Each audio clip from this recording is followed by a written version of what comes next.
This is House Planning Help episode 398. Hello, I'm Ben Adam Smith, and this is the podcast for you if you're interested in self-build or retrofit.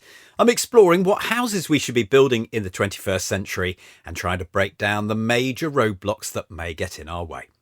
Coming up in this session, my guests are Janna and Laan Lomas. We're going to be hearing about their bio-based Passivhaus. Janna is the founding director and designer at Grain Architecture. Seb is an associate and Passivhaus designer at Archetype. So loads of professional experience between them, which is probably very useful because this is an ambitious house build. Before we delve into all the details, it's the return of a part-time feature on the podcast, and this is where sustainable building breaks into the mainstream. We've spotted it. In the past, we've heard storylines on The Archers and in Silent Witness. Today, a proper documentary. I'm talking about Guy Martin's House Without Bills.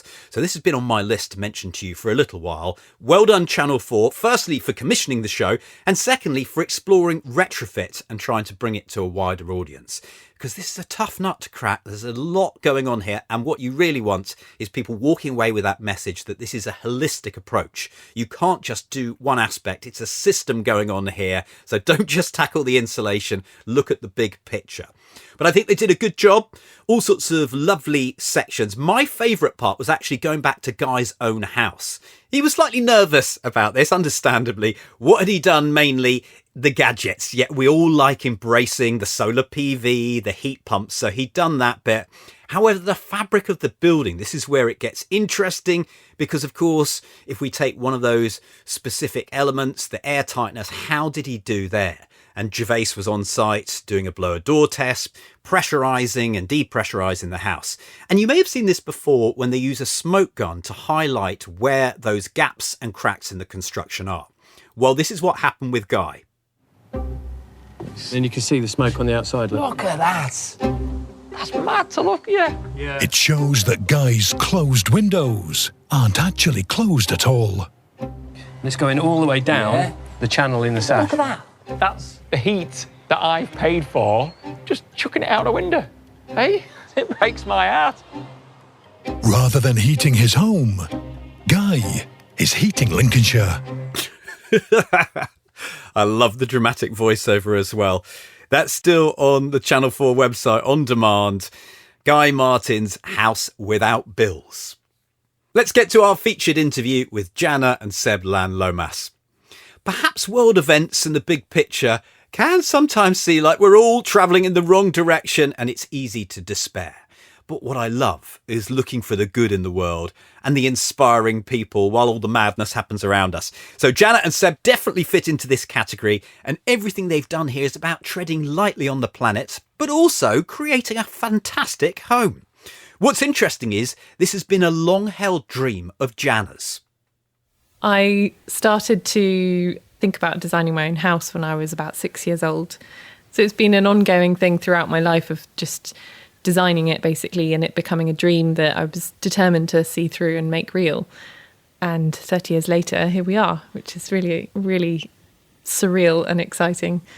And we'll come into some more details of how it might have changed over those years. Seb, you're sitting alongside here. So how was all this for you plugging into Janna's dream? Really, really easy. No, but genuinely it has been. I've never had any doubt about what it was going to look or feel like. I always knew it was going to be amazing. And I've kind of been quite a silent client, but Janna's also done a very good job of certain things I've felt very strongly about. So I was the one who said, it's got to be Passivhaus. That was the kind of like biggest challenge that then Janna had to go back to her vision, her ideas, and then work out how that was going to mesh. How it changed the design. But yeah, I mean, when Seb and I started going out, 13 odd years ago, I did show him the drawings of the house and said, I'm doing this one day, you know, I come with the design.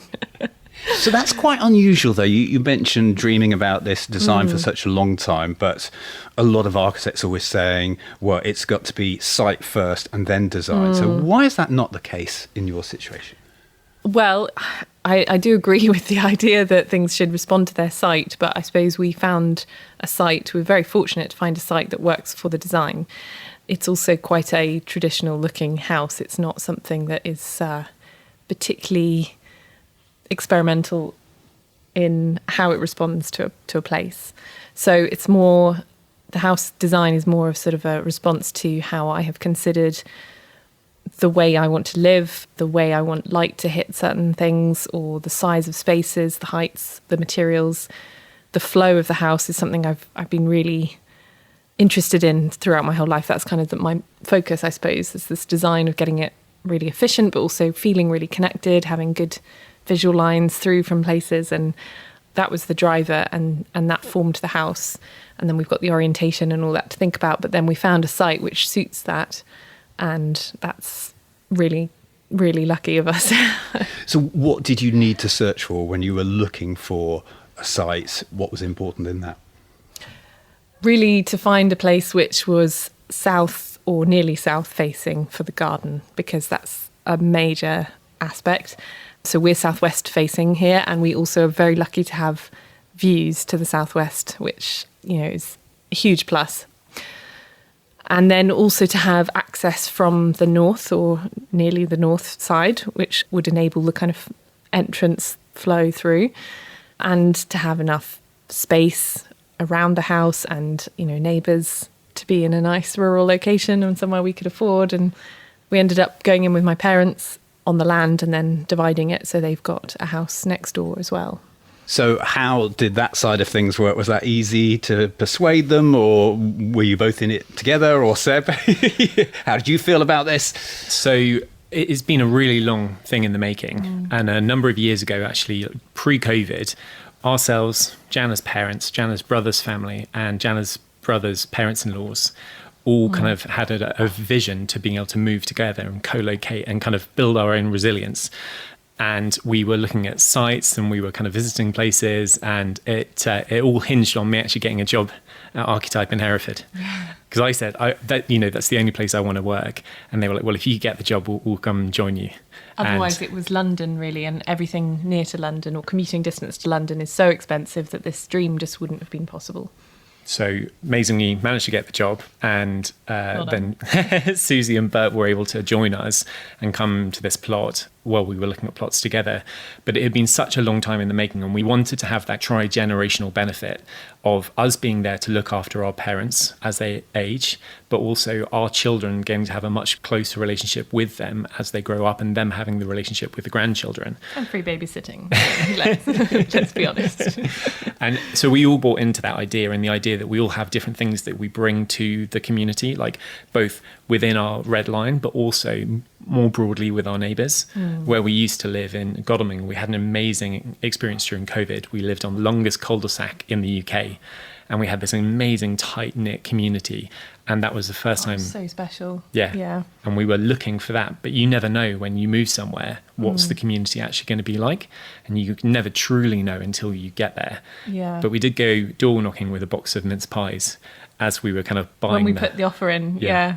Because it was December or November, and we really wanted to meet the neighbours. As important as the land, you know, and the site are the neighbours and the community that you're moving into. And they were lovely. They were really excited about what we wanted to do here. So we told them that we were going to be building, and they were excited by what we were going to be doing with the site, because it was quite an unloved site. And given it has like 11 neighbours, that's 11 bad relationships. So the idea of a new family coming in and regenerating this bit of land, all of our neighbours were really positive and excited about. Yeah, it's the one really good thing about moving into a house that the previous person was so disliked by the community that, you know, we were a better option. So immediately we were seen as a positive change. And the ethos of this is, I would say, in some ways quite difficult to explain what you're doing, because you're encompassing so many different aspects. So how do you describe it to people? Oh, that's a really difficult question, because, as you say, there are so many different aspects. Seb brought in the Passivhaus element, which he mentioned. The design is something I've been passionate about. But we also both are huge advocates for low carbon building, using sustainable and natural materials. And that's something that we both do for our work as well. So how do we describe it? I don't know. Maybe like a bio-based passive house, tri-generational, local resilience piece. But it's when you start to untangle what that means that a lot of thought goes into it. So we're planning, we've got our site now that we like. How do you think about it? For me, part of successful design is about joined up thinking. And that doesn't just mean in the house itself, but also in the systems and the site and the land that it's part of. For example, putting a sort of permaculture hat on, we were thinking about the vegetable garden. Where's that going to be? The habitats that we're creating, the garden spaces that we're making, the plants we want to grow, and chickens and orchard and things like that. We've got a lot more here than just a house and garden. And then how that feeds into the house, how you've got all the aspects, particularly in terms of natural materials and habitat. And that both means that as we're designing, we're creating habitats. In the roof space, for example, we've made it so that a third of the roof is given over to habitat for birds and bats to access rather than blocking them off. I've got to jump in here because I know nothing about this. So, we are in the house at the moment, and has that worked? Or you can obviously, well, brilliant. So tell me, how has that worked? How do they know, oh yeah, I'm coming in here? Well, actually, it's early days still, but we have seen many birds sort of investigating the roof space, and particularly blue tits and the great tits and the long-tailed tits, wagtails we've seen. We had swallows and swifts. We had swallows inside the house, actually. I left the window open, came in. So they're sort of, they're checking it out at this point, and you can hear the blue tits kind of tapping on the wood, testing it. Is it suitable for nesting? They can get into the eave. So instead of having a closed soffit where you board the underside of the roof overhang, we've left that open so you can actually see the bottom of the slates and you can see the battens. We haven't got insect mesh until a third of the way up the roof. So that means that whole bottom third is completely accessible. And that's a really important space for bats. We haven't seen bats move in yet, but we do have a lot of bats in the area using the trees. So we're just, hoping that they'll move into the roof at some point. But that's a really big aspect of it for me, is to think about the biodiversity, the impact you're having through the design, but also through the actual material extraction and resource use, where the materials are coming from. Those industries impact biodiversity as well and habitat. So I think that's also a really important aspect to consider. And then also the end of life of all the materials, what happens after we've used them, after this house is no longer a house, what happens to all the materials? Are they effectively entering the environment as poison or as food? Quite simply, that's how it breaks down. We can obviously recycle and reuse as much as possible, but ultimately, what's the end and how does that impact the world? And we've just tried to make every decision as positive as possible. Janna's quite elegantly said that in 1,000 years, either the house is still a house or it's completely biodegraded and you've just got some screw pile heads sticking out of the ground that can reuse somewhere else. Yeah, they will have gone, the screw piles, if that has happened. Someone will be using them somewhere else. Yeah. Reuse is a key thing that you've done here. So maybe you could describe the site and what was on it and how you looked at that. When we came here, there was a cottage further up the site, and we looked at the placement of 2 homes. So one for my parents-in-laws and one for ourselves, and with the relationship of the neighbours.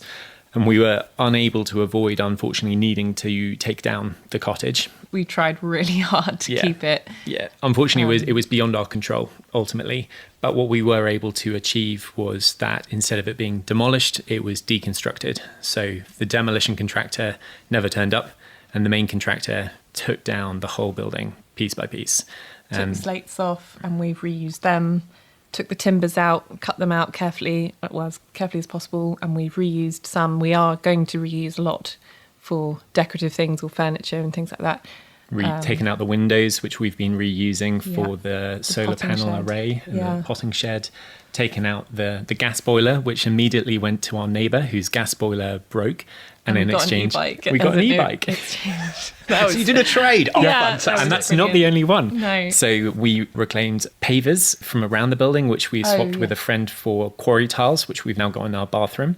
And we also salvaged 50 double glazed windows from our neighbour who's 50 metres away, which we're going to use to make an orangery out the side of the house. So we also had copper, which was reclaimed. Furniture, the doors, we've got those ready to come back into the house. So We Yeah. tried to keep everything on site. So we used a garden marquee as a materials store, Which we bought secondhand. which we bought secondhand, had a fabulous party in, then used it as a materials store. Then the Herefordshire winter hit and completely Yes. destroyed it. The storms lifted it up and then the snow weighed it down and it was unfortunately no more. But we have kept it as a useful space for storing all of these materials. It's an important part of reuse, actually, especially if you're dismantling something on site and reusing those things. You need storage. Another circular win was Janna had a client who had just bought a house that unfortunately was structurally condemned, and they had 2 weeks before the demolition contractor turned up. And they said to us, you've got 2 weeks to take out whatever you can, whatever you want, it's yours. So we spent the next 2 weekends in the kind of blistering heat, taking everything out we could. So we've got glass fire doors, we've got timber flooring, which is the flooring that we're stood on at the moment. Lots of floorboards. All the bathroom fittings that we need for the whole We've got house. 3 full bathroom suites that were practically new. I mean, these bathrooms are only about, 6 years old or something. So, yeah, that was a big win. And that was a win because we were able to join up the dots. But the tragic reality is that the majority of times, that whole house would have just been completely bulldozed and sent to a yard, which is, that's the business as usual, which is really frustrating. And it actually happened to our building just down the road from us here. And I really wish that planners, there was more planning control, that if a building does have to come down for unavoidable reasons, let's take it apart, let's reuse it, rather than allowing people to demolish buildings. At least give people the opportunity to reuse those materials, because there is a lot of value in those materials. I mean, some of the old oak parts from the cottage are pieces of beautiful wood that you just couldn't buy now. It's old oak, which was grown a couple of 100 years ago. And it's just so lovely that I'm really glad we've got it, because the value of that is probably equal to the extra cost it takes, the extra time it takes to dismantle it rather than bulldoze it. Because time, that is another key thing, isn't it? That normally business as usual means I'm looking at my watch, there's a quicker way of doing this, let's just put it in landfill. Yeah. So time, storage, any other tips for reuse? Keep an eye out. There's a lot. Keep an eye out where? Well, there's a lot going on in your area, probably, like neighbours. I think the fact that we became quite close with the community straight away, we got involved in all the events. We've spent a lot of time. We had this big party in the marquee. We invited all the neighbours to that, so that was a really nice way of becoming friendly. And that community means that you can exchange things. And the sofa we're sitting on came from a neighbour, among many other things. So, yeah, it's all about connections, I guess, and talking to people. And having a plan, or can that just go back to storage for a while until we have a plan? I think it's always useful to have a plan, but I also think it's always useful to be able to adapt your plan and to therefore know what you're looking for, but to be able to change things a little bit to suit what you actually find, because it's probably slightly different. I mean, it's a perennial industry challenge that there's always a gap between when you have the material to reuse it and when you're actually ready to reuse it. So storage solutions, critical. Garden marquees, bad solution, but a good polytunnel. Polytunnel worked well. That works well. So we've now moved the kind of Yeah. precious bits of wood into the polytunnel, and that's absolutely fine. So I would suggest go straight for the polytunnel. Also, if you buy a site, polytunnel, you can put it up in a week, and then you've got a dry space to be on site drinking a cup of tea whilst you work out what else you're going to do. Can you describe your design then, and what was on the brief at the beginning that meant that this design fulfilled your life going forwards? Yeah, okay. So the design is inspired by the kind of, well, a combination of the English country house and a French country house, I think. There's a little bit of French in it. It's symmetrical-ish. It's got a lean-to on one side.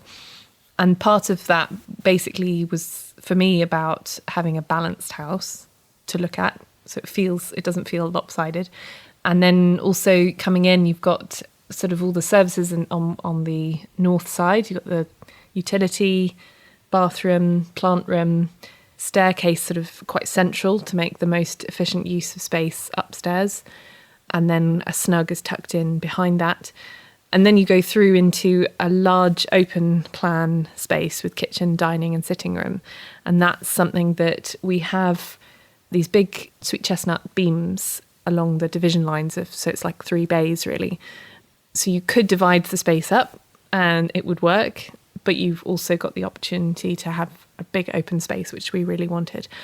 I really like being, in a larger space, being able to feel connected to everybody, to have a good party. It's a really nice thing, but then also to have the views out through windows, but also through the internal doors into other rooms. So, for example, I can stand in the kitchen and see all the way through to the playroom.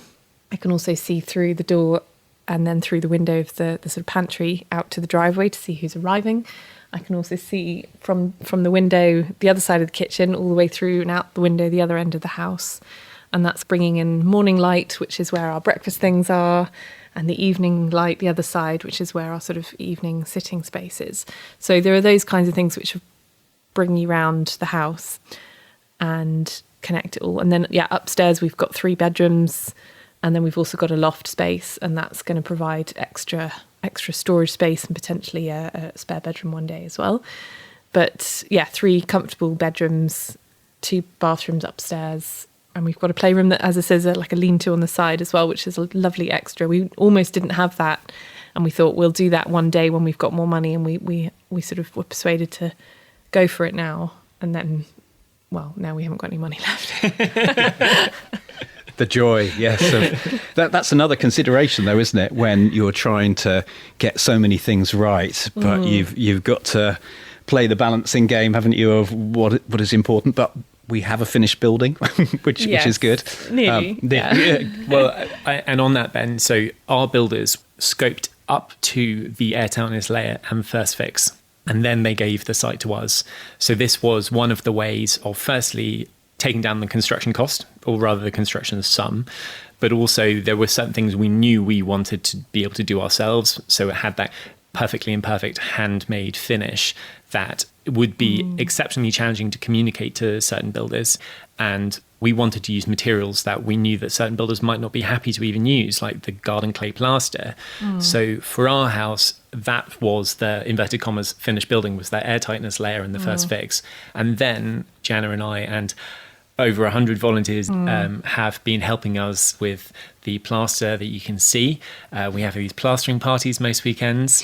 People come, so architectural students, teachers, forestry commission, homeowners, builders, self-builders, electricians. Yeah, some plasterers actually who just want to try out clay. Yeah. How have you organised that? How does it happen? Through networks, again, talking to people. I think it's really important to be connected, and we've got good connections within the industry because we're both involved in volunteering within the industry. Architects Climate Action Network, ACAN, shameless plug for them. And also, through networks from where we studied and where we work, and we use social media as well, of course, to just put posts out about opportunities to come and have a go, come and try it. And we've been very keen to let people come and have a play with clay without the pressure of it being perfect. So as Seb said, perfectly imperfect is what we actually want. We don't want it to look perfectly flat.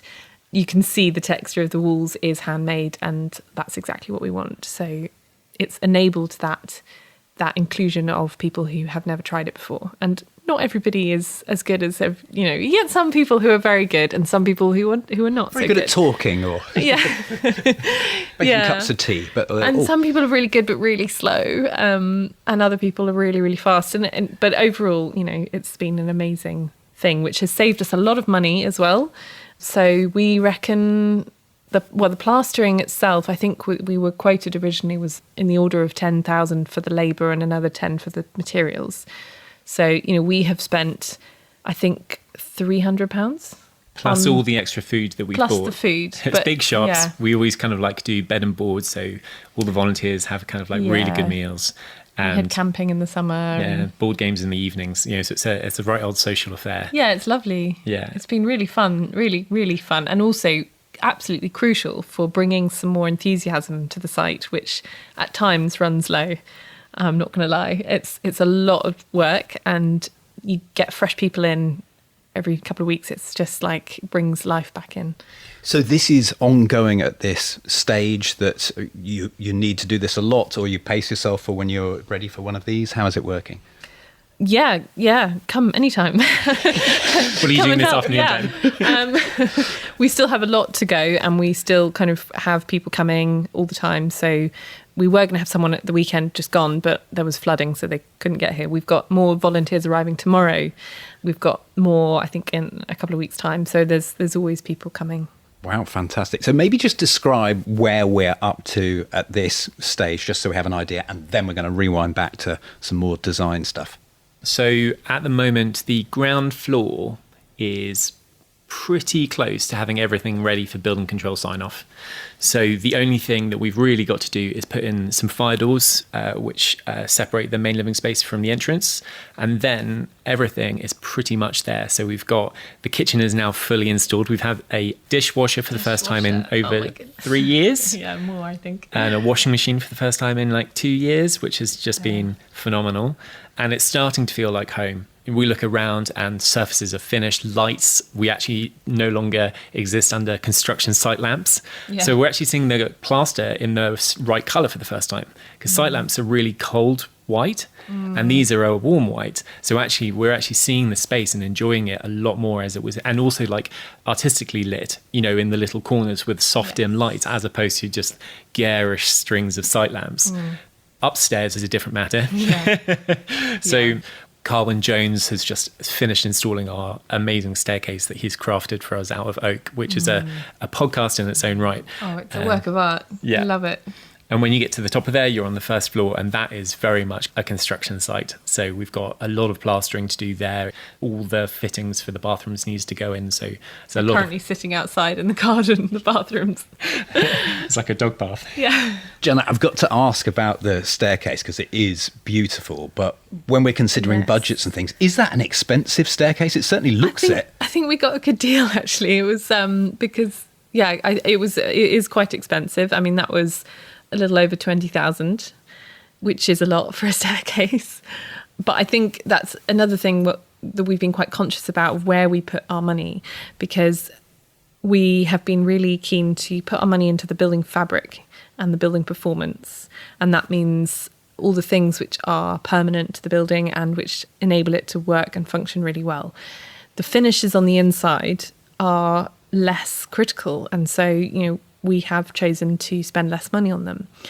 They're things we can change later. The bathrooms, we appreciate not everyone wants a secondhand toilet, but we don't really mind that much, and it's something we can always change later. And the same with the furniture, the same with all sorts of fittings. So using lots of reclaimed materials and cheaper materials has been great for finishes like that. But the staircase, we thought, well, that's actually something we want to be a permanent part of the building. So it's worth getting it right. And also it's something I've thought about for a long, long time.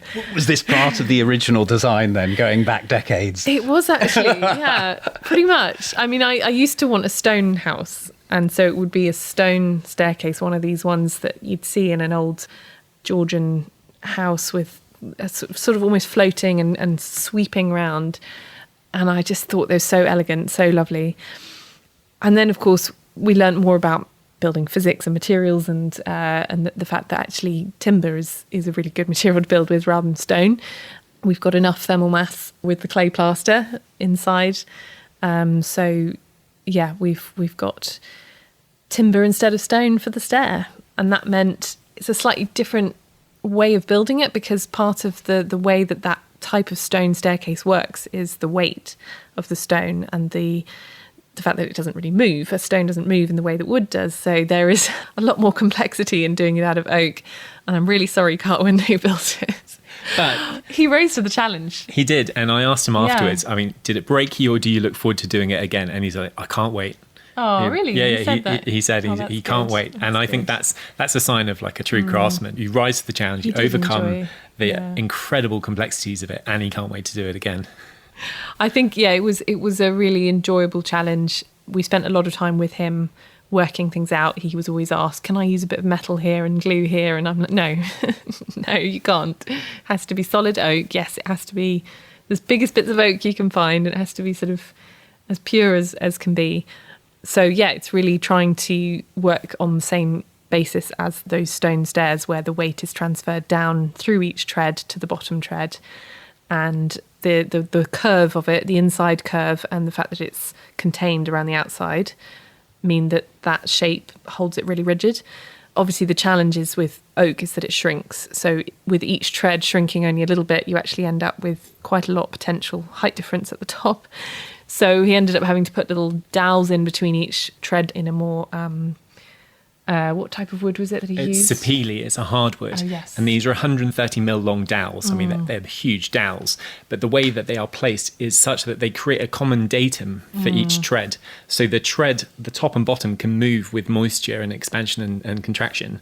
But the overall height of the whole staircase won't change, which is an amazing solution he came up to the problem with. But I think that was a really nice example of working with a craftsman to come up with the solution and kind of like trusting them to find the right way through it and not completely prescribing to the builder, this is what we want, this is how you wanted to do it. And I was just thinking back to a question you asked earlier about early design stages, or how do you start designing the building? And something I really enjoyed about Janna's approach was she didn't want to decide at that point how it was actually going to be built. Like what material was the house going to be built from? So she just allowed a really nice wide wall build up, knowing that it was going to be natural materials. So allow a good zone, but then speak to a whole range of different builders and ask them, how would you build it? What would be your approach? What do you think is the best material to build this house in this location? And so we looked at all sorts of things. Like we looked at Eco Cocon, and there was an interesting site logistic challenge on our site. We've got a really tight right-hander coming into the site, which meant you can't get a large wheelbase lorry onto the site, which means certain deliveries just wouldn't work, and we'd have to have a crane, and we wouldn't be able to get the crane on site. So that solution didn't work out. So then we looked at straw bale construction, then we looked at different timber frame constructions, and then we ended up with a builder who had a kind of in-house developed timber modular panelized system, which is a Larson truss system, so 2 bits of timber, and then it's held together with plywood gussets and then fully filled with warm cell insulation, air tightness line on the inside, which is basically how Archetype does all of its buildings. So it's really nice to kind of then follow exactly the same methodology for our house. And how did you find this builder? Was that also with connections from Archetype? Effectively, yes. So we were speaking to various people, and a local architect suggested a local builder that we hadn't heard of, but they had a good working relationship with. And so we met with them. I think why we felt it could work is that they were young enough that they were open to ideas and being challenged, and they knew that they could be, there's always scope to be more sustainable, and they were open to those ideas, but they were old enough that they had kind of delivered enough buildings that gave us confidence that they would be able to do a good job. And it was that sweet spot. We spoke to more developed builders who had been in the game longer, and they were less open to the ideas of Janna's very progressive ideas about using alternative materials. And so that's how we ended up picking that contractor. I think it's also worth saying that our situation was made slightly more complex being in the project with my parents, because we were choosing one main contractor for both houses, and they built both houses at the same time.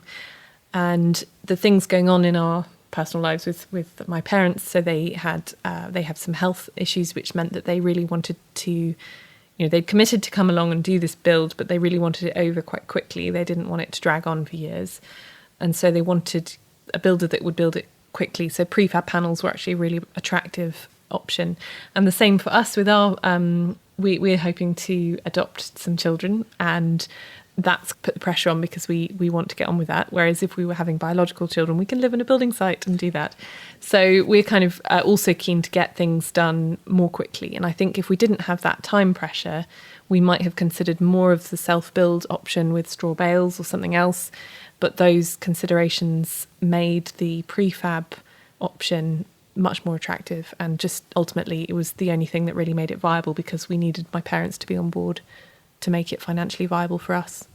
But with that, you did also get certain benefits. So certain costs for like site attendance, things on site, hiring certain bits of plant material. You get the benefit that you're halving that with your other clients. So there is a financial benefit to also using the same contractor for two homes. And it meant programmatically, they could move from one house to the other house. If there was something that came up that meant that our house couldn't progress because the windows hadn't arrived or whatever, they could pivot back to the other house. And where is your parents' house on the ecological scale then? Because if you've got your builder doing all this fantastic stuff for you, do you just copy it across? Pretty much, but they haven't quite gone as far. So they've gone to near Passivhaus standards. They haven't gone for certification, which has meant that they've cut a few corners, which we haven't. And I think that speaks for the certification process and the fact that that keeps you on track.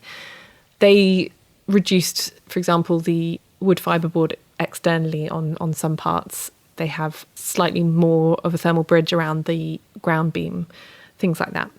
But ultimately, yes, they've gone for the same construction type. I think nearly the same thickness of walls and roof and floor, but not quite. And the form factor, I think, is not quite as good as ours, but that's led by their design brief and what they wanted. Interestingly, so for example, because they didn't have to do the thermal bridging analysis, they ended up using joist hangers, which we couldn't use on ours because of the thermal bridging. And so our joist sat on top of the glulam beam, so we don't have the metal of every single joist hanger, whereas they've got the embodied carbon of every single joist hanger, which also took 3 times longer to do the ground floor because they have to be hand hammered in. So there's a program and embodied carbon impact, which was higher from the non-Passivhaus building, which I think was really interesting, and it cost more. I think actually the joist hangers, I was just really keen not to use joist hangers. So yeah, we went for the timber, the floor joists on top of the beams for that reason, I think.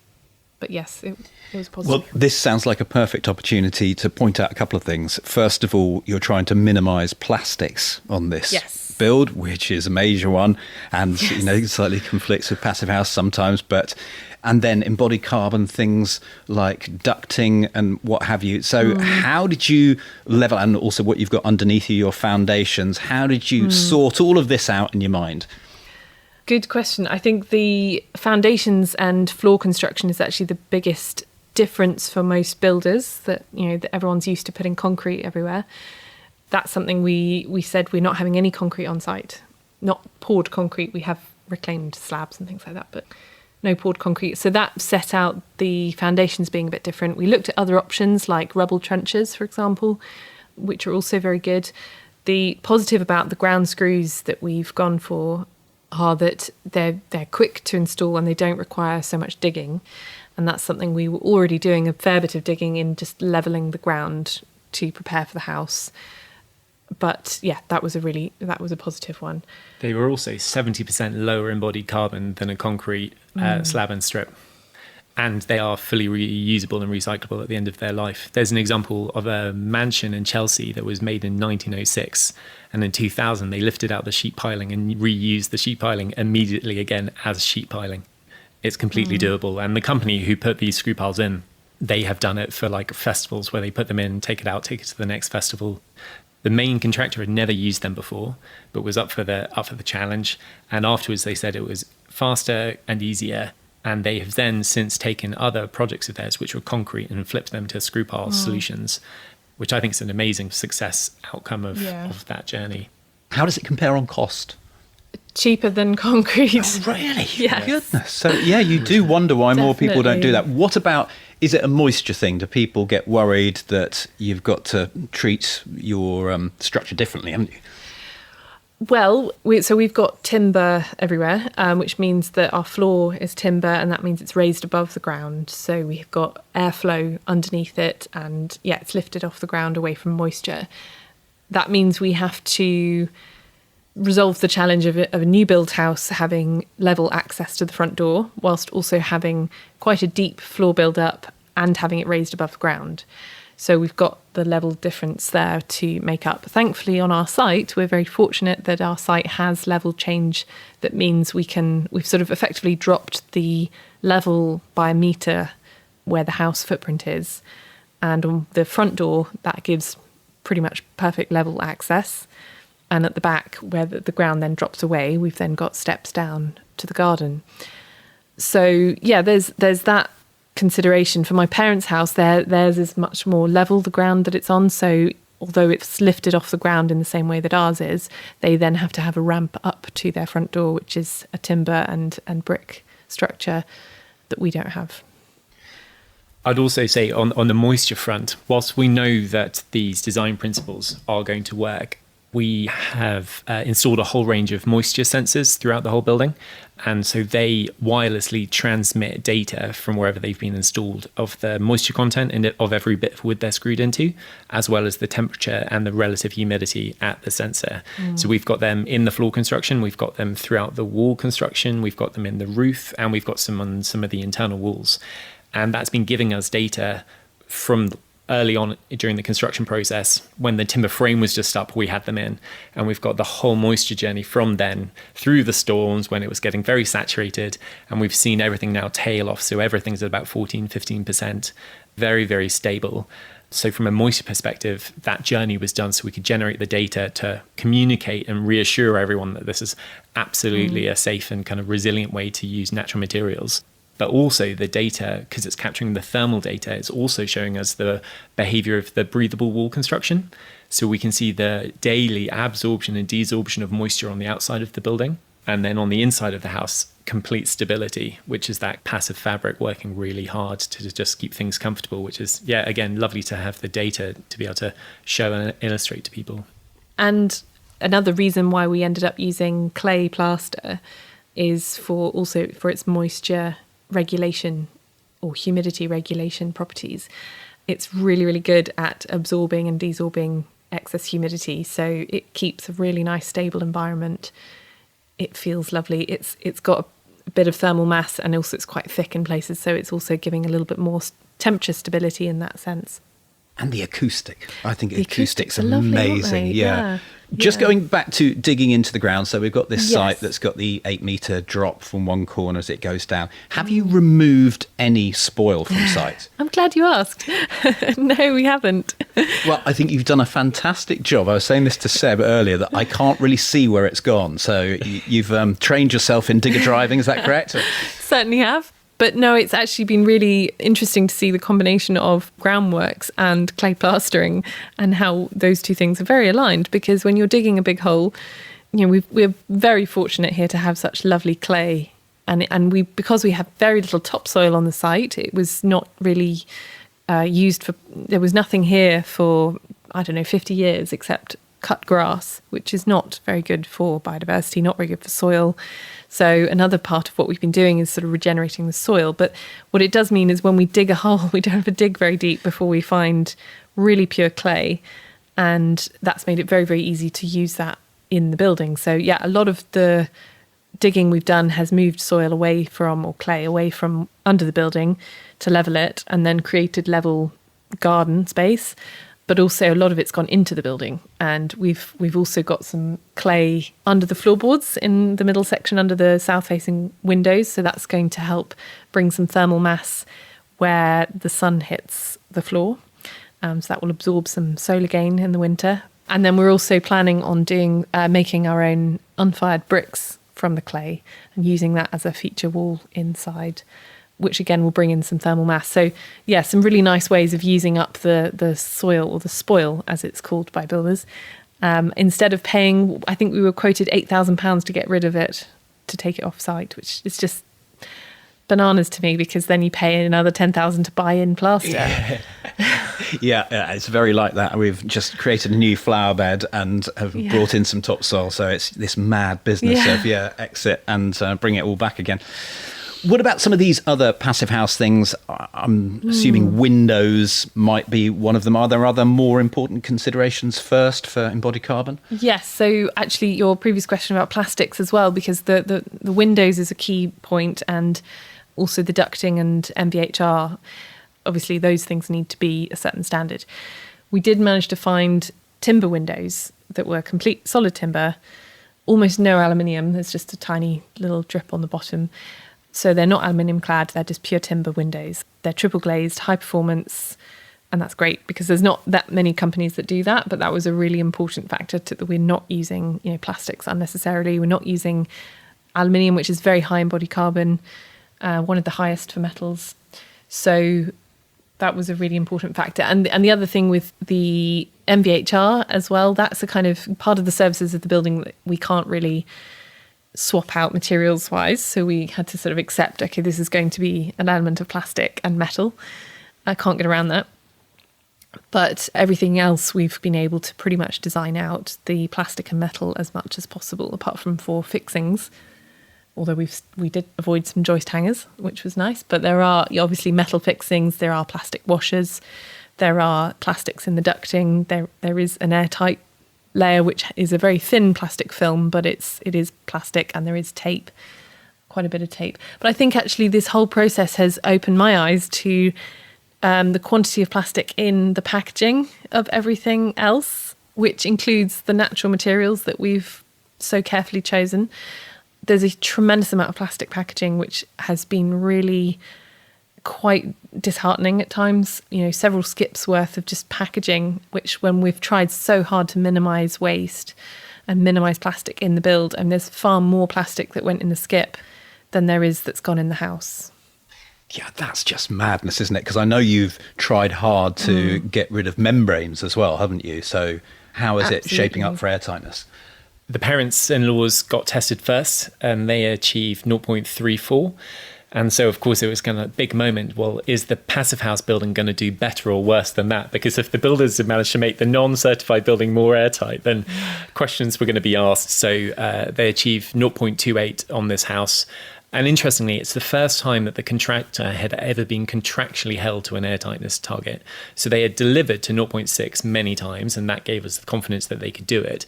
But it had never been a contractual requirement. So even they were double checking things, going around. And on the day of the airtightness test, which PYC did, I was inside with the thermographic camera. Really good idea, that. Really good idea, because you can see the cold air infiltration when they're depressurizing the inside. You could see that the door frames weren't quite closed. Even though they were visually closed, you could see the cold air rippling round the frame. So that was a snagging item. Also, we found there's a few bits where we've got membrane between the story heights of the building. And there was a dark blue spot on one of the membranes. And you couldn't see it, but there was a nail hole that had been made in this membrane. Visual inspection, it had passed, but the thermographic camera pointed out like a star in the night sky. So really good step to have done. And it also kind of flags little things about the window framing, about thermal conductivity. So you can get them for 250 quid on eBay secondhand. Get yourself a thermographic camera. Less than that, yeah. And you can probably sell it back afterwards once you've got could. your use out of it. But if you get into all the data like Seb has, then I don't think you'll ever be getting rid of it. There's lots of little gadgets that we've now got, like CO2 monitors and things like that, which become part of our life to check and see how it's doing. What's the CO2 level today? I happen to know that it was 1400 this morning, and now it's about 600. And we must mention where you've been staying for the last couple of years in contrast, because are you doing any monitoring of your little shack? Yeah, it's a little shack, the little blue cabin where we've been living for the last 2 years. So this was the solution to allow us to move to site immediately throughout the whole construction sequence. Some people caravan, some people build something. We had 3 garden sheds on site, which we relocated together. We insulated with wood fibre board, 60 mil all the way round. We then used it as a test for Janna's garden clay plaster to make sure that was going to work and look nice and feel, and see how crack resilient it's been, which is really good. See how good I am at plastering as well. It was a kind of precondition of mine. I said, look, okay, Janna, if you're going to take on the plastering package, I would really like to see what it could feel like before we commit to this. And I was super impressed. People say like plastering is one of the things you just pay the professional to do. But I absolutely love the quality of the plastering that we've got.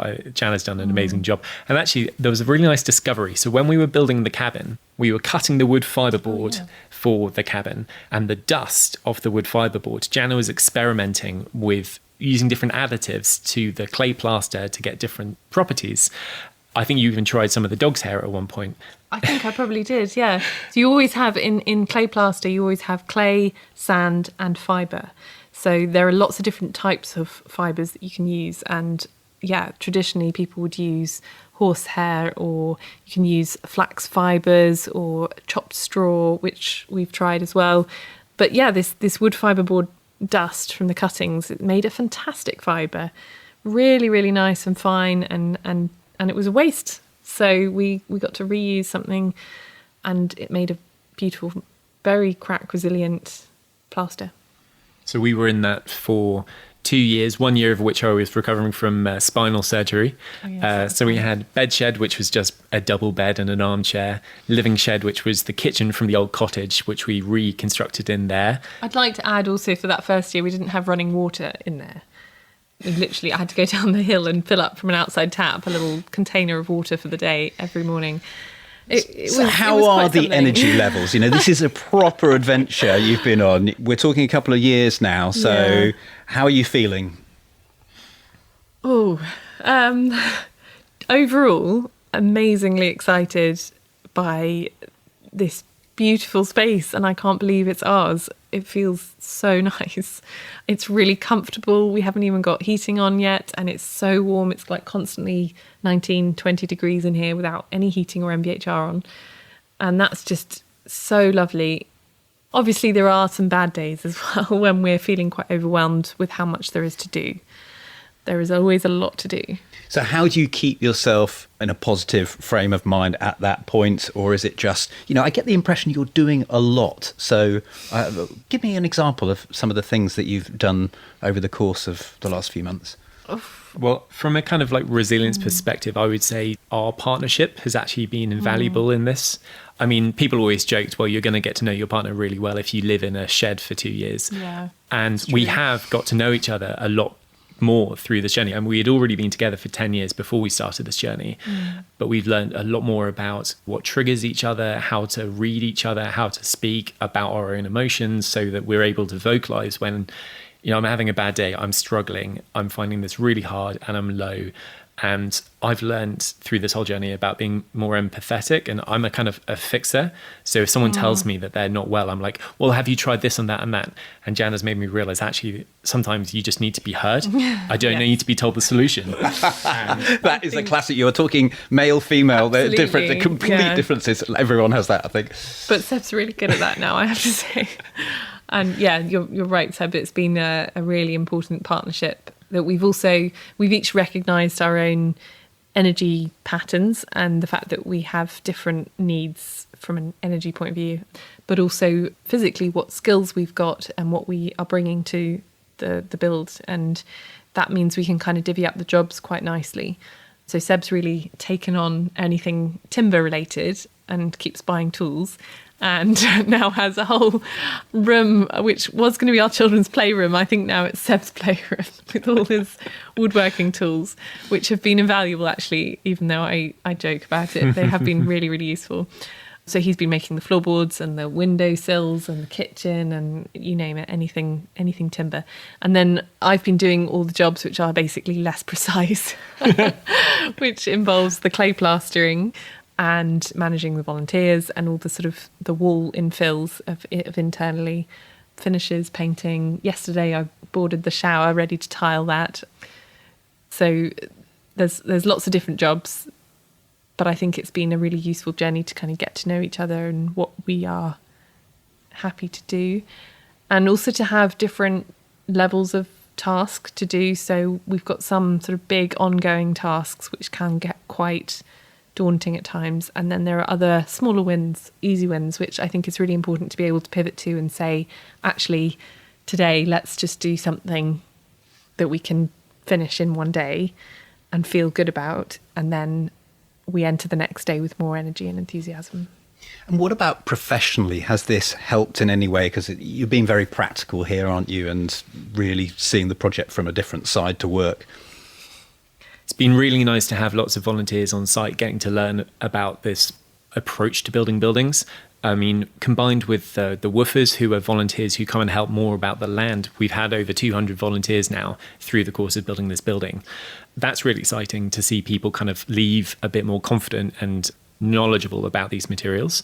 It's also been really nice that people have wanted to hear about it. So we did a webinar with ACAN, the Architects Climate Action Network, and people are really keen. I think there's a really good moment in the industry at the moment. People are really excited and have a huge appetite to learn about natural materials. And I find that really reassuring, despite the government failing to regulate embodied carbon. The fact that people are still saying, let's just do it. How can we do it? And that kind of grassroots sharing of success stories is really comforting. I mean, ultimately, like building a building is a naughty thing to do right now. Even with all of the things that we've done to reduce the impact of the building, it's still generated a huge amount of carbon emissions. Yeah. We are going to fully quantify it with an LCA when we finish, and it will be an as-built LCA. And we're really excited to see kind of what we've been able to achieve. But the reality is it is still, a big carbon burp, which is bad at this time. So it is a guilty indulgence. So to have also seen the kind of positives, the broader positives from having done the project is a kind of a nice co-benefit of that. I just think it's everything that you're doing. Yes, I take that point, but there is far worse happening in construction. And this is the vanguard really here of low energy meets fantastic materials. And you get both. You get the passive house comfort, but you get the natural materials, feel the acoustic that we've talked about, and bring it all together with all the other aspects that I haven't mentioned, that you're trying to bring down all the plastic use and make sure the wildlife and the habitats and things like that. So I commend you fully and keep going.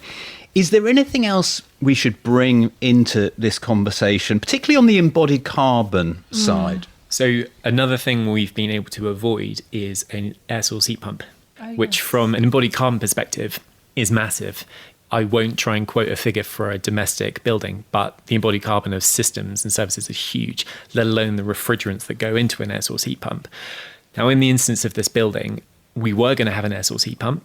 We went on a huge journey with a MEP subcontractor that wasn't able to deliver or design. They under budgeted, weren't attending sites. Really we found how hard it is to actually find someone to design you an air source heat pump system at a time when the government is trying to really roll out air source heat pumps. That's really complicated. And then we failed to find anyone who could design a system small enough for a passive house building with such a low heat demand. The smallest system is twice the size of what we need. So it's a very expensive system financially, significant embodied carbon implications, and it has a significant maintenance obligation. It's paid to have it serviced every year, and it was going to be running inefficiently. So in the end, despite having put in the pipework for the wet radiator system, which we now say is material banking for when copper prices are really high. So in the end, we're just having some direct electric radiators. So we're going to have 3 1 kilowatt radiators, which is still more than our peak heat demand. And it's a fraction of the cost. And as a result of that, we have been able to put in PVs and battery instead, which does have a significant embodied carbon cost. But PVs are part of the national decarbonisation journey for decarbonising our grid. So we are connected to the grid, and it will be part of that. I think it's important to say that we are pro air source heat pumps and solar panels and renewable technologies generally, but they are not insignificant in themselves, and it's a far better thing to do to be able to go for fabric first as an approach to bring down the demand to something that's so low that actually you can design out such a thing altogether. Now, we've talked about cost a couple of times as we've gone through this. What stage are we at now? Are things going to slow? Do I get that impression? Or have we got enough to power on through? So you're into the house, because I don't feel you want another winter, although it's been fairly mild in your hut, chalet. I'm not sure how we're referring to it. Yes, we are very keen to press on. I don't think we're slowing down at all. Quite the opposite, probably. But we also are not relying so much on money now. It's more time. And, we've got plenty of clay. We just need to get it on the walls. And that's the major time constraint. We've got the timber. We need to do some things with it, but we're not buying much at the moment. No, I mean, the only significant costs now are when we get the plumber and electrician to come back and do a little bit more work. So we have got a nice relationship now with a local plumber and a local electrician. And as we finish an area, they come and do the second fix in that area, which is why we've now got second fix done for the ground floor, even though first floor we haven't done so we can start actually having a fully powered kitchen. All my power tools actually run at full power now, because we're not running on daisy chained extension cables. That was quite a good decision in the beginning of first fix to put the first floor on a separate circuit to the ground floor, so that we could make the ground floor live before having the upstairs done. And also, from a self-builder's point of view, obviously it's less efficient from the aspect of doing a little bit at a time and getting the electrician or plumber to come back, because that does make it more expensive ultimately to have them keep coming. But it's enabled us to sort of move in. I mean, we've moved a lot of stuff in and we are cooking in here and spending all day in here now. So that's really valuable. And we have a washing machine and a toilet and nearly a shower. And yeah, we're getting closer and closer. So what needs to happen then for you to move in, or are you deciding not to do that to put pressure on you to get everything finished? Building control sign off. Yeah. And this is a lesson of ours learnt. So we are using materials in a different way. You know, we're using our own garden clay plaster. Different from conventional, but Yes. not different from traditional. Yes. I should just say. Yeah, absolutely. Because clay plaster has been around for a lot longer than the modern plasters, but conventions say that there's a lot more paperwork supporting modern products. And unfortunately, because we don't have the paperwork of our plaster in our detail, in our arrangement, the journey with building control has been very protracted. So we were originally with an approved inspector. Unfortunately, they weren't able to find a way to be able to satisfy themselves with what we were doing, despite the extensive research and performance test data of very similar things that were 4 times out achieving what we needed to achieve. We were unable to convince them, unfortunately. Yeah, clay plasters can achieve over 120 minutes and we don't even need 30. But the approved inspector we had never come across clay plaster before and was completely thrown by it. So I think the word of advice would be that if you're going to use natural materials, find a approved inspector or local authority building control that is familiar with that. Because when we had our first conversation after our approved inspector with the local authority building control, they were very understanding of the use of clay in buildings, and they said there are lots of examples across Herefordshire and they can understand what we're doing. And that was like a significant relief, but we're yet to finally go through that whole journey to get a sign off, and then that's what we would need to be able to move in. Yeah, you're progressive down here. That's one of the things. Herefordshire, it's a hot spot for good stuff going on. it is. What else do we need to know then if we start to wrap up? Is there anything else you want to bring into the conversation? Yeah, well, I think we said earlier that it's a really significant thing to do to build a house. I mean, yes, you said that we're doing it very well, which is true. We are making a lot of effort to do things very well. But I think that this whole journey has made me more aware of the impacts of building a house, even a really good one. And as I say, the waste, the amount of packaging, the amount of tradesmen that have to come in and all the kind of the norms of how they treat waste and how inefficient they are with materials and with, I don't know, their diesel vans running whilst they sit there for an hour. There are all sorts of things which become normal for somebody in the industry, I think, who sees building all the time, and they probably don't even see it anymore. But I think it's really important to keep the perspective of how significant what you're doing is. I mean, yes, it's not as bad as other things, but it's still a lot worse than some things and a lot worse than you could be doing. You know, we don't have to be doing this. I'm glad that we have, because it's an amazing house to have. It's really comfortable, and it's also shown a lot of other people how they can do it. And if we do have to build new houses, then I think this is a great way of doing it. And I would like to be seen as an advocate for best practice.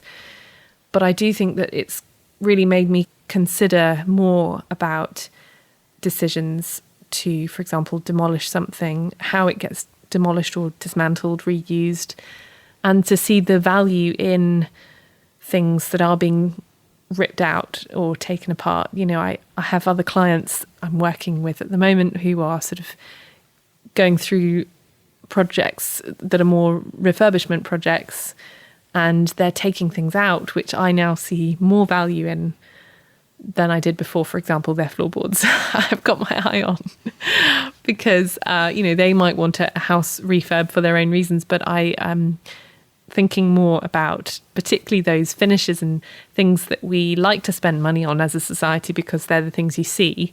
Therefore, you want everything shiny and new looking, but actually those things can also be really high embodied carbon and don't have to be new. And I think to make those choices, it's not just about the building fabric or the performance, but it's about the finishes and the things that you choose to put in the house those things can be lower energy as well, and that has a big impact. Another reason that we're going for this imperfectly perfect finish that we have in this house is to kind of promote that ethos of not going for everything being shiny and new, and actually enjoying the aesthetic of either secondhand or handmade or very natural, and to celebrate that rather than saying that's something we should not aspire to. I'm really keen that things look slightly imperfect and aren't minimalist and white, because I think that also, and Seb pointed out that, you know, when things are perfect, then if there's one defect, your eye goes straight to it and you see it. And so things don't tend to age so well. But I think when we've got surfaces which are all imperfect, you know, in the sitting room we're in at the moment, there are floorboards which are reclaimed and look very much reclaimed. There are marks all over them. We are going to sand them, I think, but the point is that it's celebrating that and making it the desired look rather than something to be ashamed of. And if someone wants to follow in your footsteps, Biobase, Passivhaus, lots of lovely materials, do you have any tips or any ideas before they set out on their journey? I'm glad you've asked the question, because the last thing I would want anyone to do is look at what we've done and say, oh, well, that's a nice one-off because it was Seb and Janna doing it and they knew how to do it and you were able to do things in different ways. In my view, this is entirely replicable. There's nothing unconventional about what we've done. And also, as Janna said, a lot of it we've de-skilled so that people are more able to kind of engage and re-engage with how houses are put together.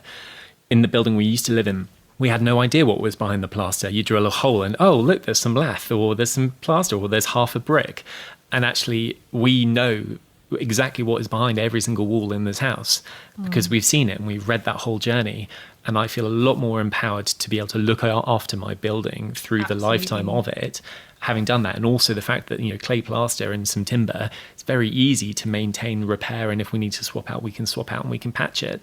And I think that's a really exciting view and approach to have to our buildings, so that we can keep on loving them and re-loving them and keeping them in their best position.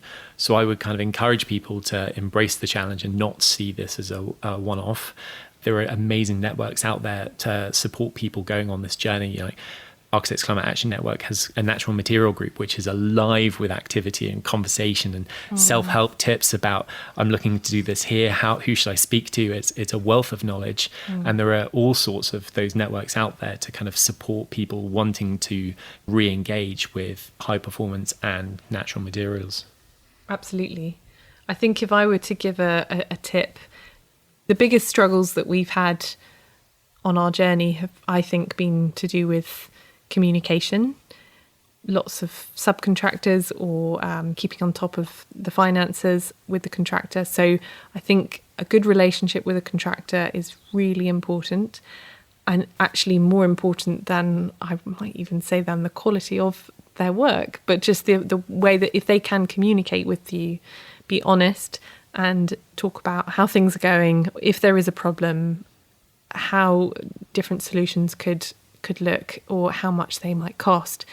That's a really important part to keep hold of. Are there any takeaways from your project or anything that you would do differently? I would have made one of the windows upstairs opening. Is it just one fixed window that you've got? Yeah, well, there's a couple, but there's one I was persuaded, actually, because it's Passivhaus, I was persuaded in the energy modelling that one of the north-facing windows would be better if it wasn't opening. From a performance point of view, it is better, but I now regret that decision. I want it to be open so I can throw the windows open. But no, I think that's a very small thing. Generally, I'm really, really happy with the house. I love it. And I think that really helps when you're feeling overwhelmed by something, to be able to look around you and think, I absolutely love this space. I love this design. I love the materials. And to see that kind of become reality when it's been in my head for so long is so magical. It just cannot explain how good it feels. One of the things I wish we had done differently was a clearer pathway to our systems and services for the building. There was such a convoluted journey, and the fact that we've got copper pipework in our house that we'll never use is a huge frustration. And that was because we didn't find the right people first time round, and we didn't have good communication. So as Janna said, finding a team that will really engage with what you're doing and are good at communicating. It's the most important thing. Yes. Well, it's a fantastic house, and I can't wait until you're living here properly and enjoying the labour of all the love that has gone in. So, Janna and Seb, thank you so much. Pleasure to have you. It's been really nice. Thank you.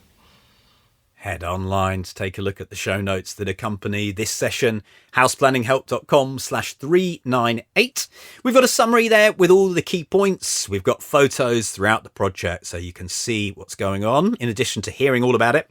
If you've got a comment or you'd like to ask a question, then we'll give you links to get interactive on social media, and we'll give you links to Grain Architecture, Archetype, Janna and Seb on socials as well.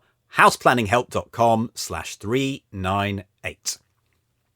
My call to action is to check out Regen Media, and this is the production company that I've been running for over a decade. And because of House Planning Help, we love doing stuff connected with low energy building. And one of the, what I would class as easy videos, is creating a case study, because it doesn't have to take up much of your time, but it really helps because you're shouting about a completed project. And there are various ways we can do that, and won't bore you at this particular junction. But whether you're an architect, builder, engineer, or even a self-builder, just want a video about your house, get in touch and maybe we can help you out, and then we can promote it as well and get more people doing exactly the same thing. So we'll work a mention into the show notes for Regen Media. That's it for today. Next time, another good one. John Broom and Nick Grant are telling us about their new book, The Good Building Book. That's next time. Thank you so much for being there. The House Planning Help podcast is produced by Regen Media, content that matters.